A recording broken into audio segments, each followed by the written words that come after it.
जय श्री श्याम। हारे के सहारे की जय हो। बाबा श्याम की कृपा सदा अपने भक्तों पर बनी रहे। बाबा श्याम हमेशा अपने भक्तों का कल्याण करते रहें और अपने भक्तों का उद्धार करते रहें। जो भी व्यक्ति सच्चे दिल से हार कर बाबा श्याम की शरणों में एक बार चला जाता है, बाबा श्याम उसे फिर कभी हारने नहीं देते। जो भी सच्चे दिल से बाबा श्याम के आगे अपना सर झुका लेता है, फिर उसे दुनिया में कभी किसी के आगे सर झुकाने की ज़रूरत नहीं होती।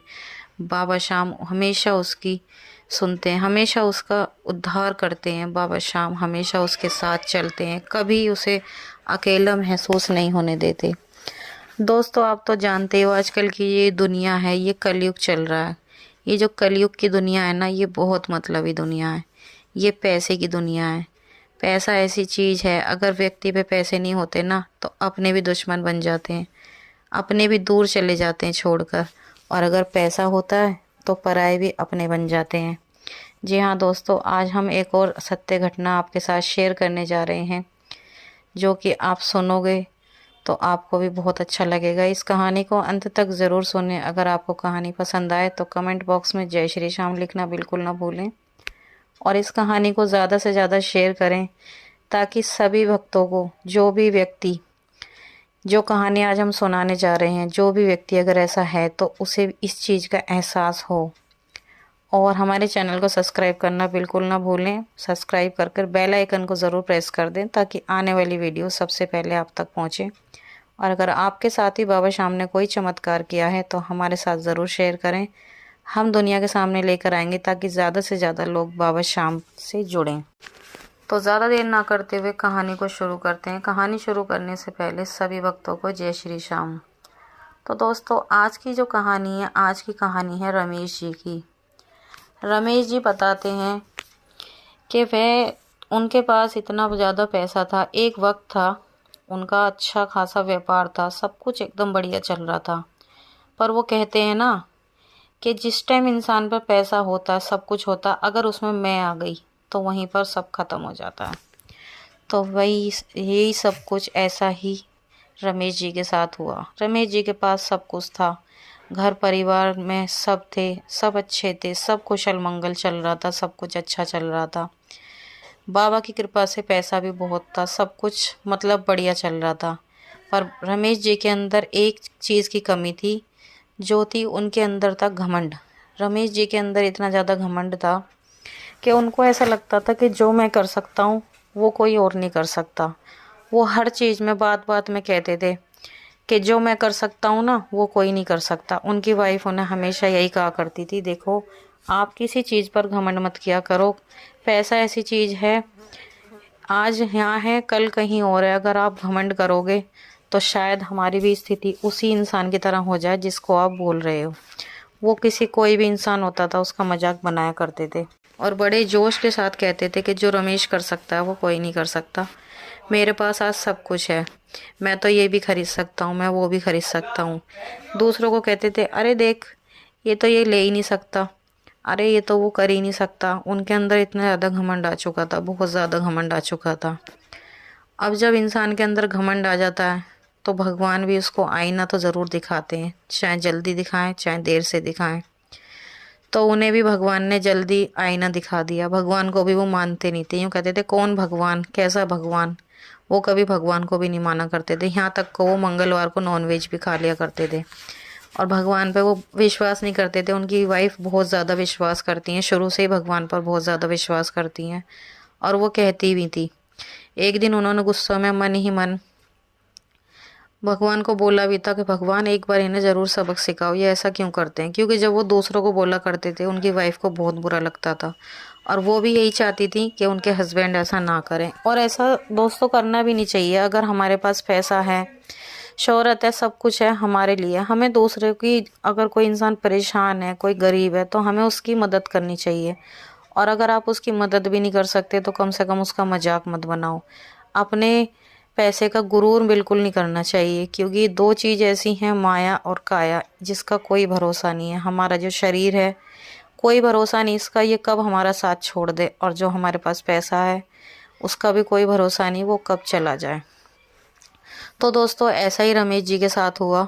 एक दिन उनको ऐसा झटका लगा, ऐसा झटका लगा कि उनका सब कुछ ख़त्म हो गया।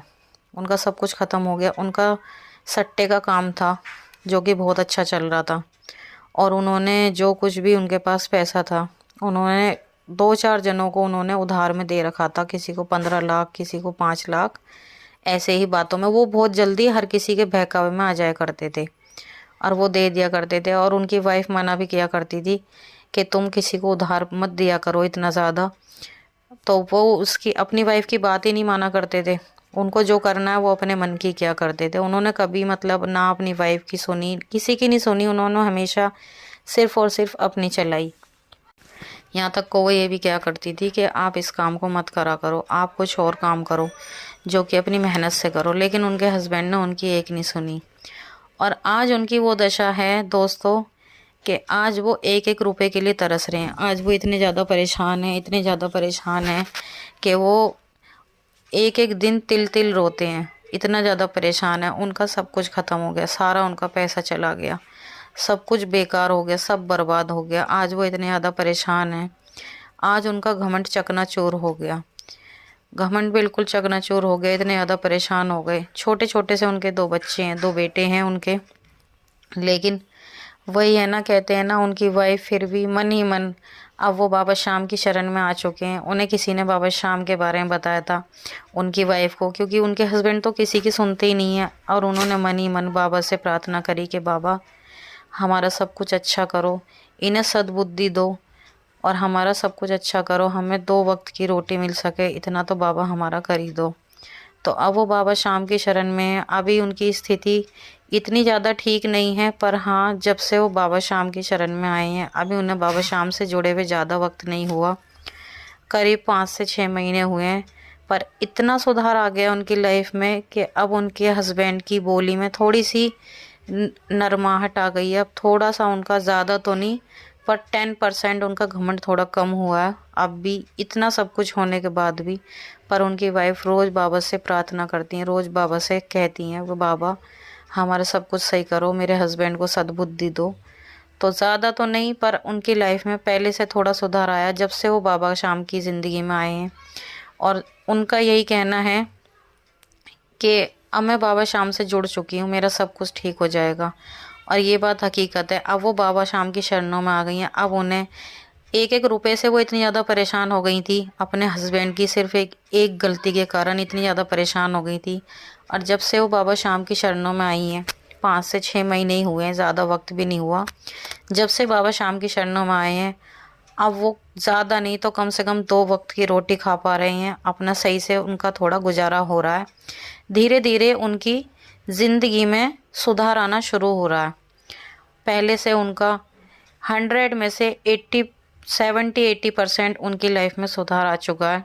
और उनको पूरा विश्वास है कि बाबा श्याम उनकी लाइफ पूरी तरह से सुधार देंगे। बाबा श्याम की कृपा से उनकी लाइफ में सब कुछ बहुत अच्छा हो जाएगा, सब कुछ पहले की तरह हो जाएगा। तो दोस्तों, आज की सत्य कहानी यहीं पर ख़त्म होती है। जाते जाते मैं आप लोगों से एक बात और कहना चाहूँगी। जो भी इंसान, चाहे उसके पास कितना भी पैसा हो, कभी आप अपने पैसे के ऊपर कोई घमंड मत करना।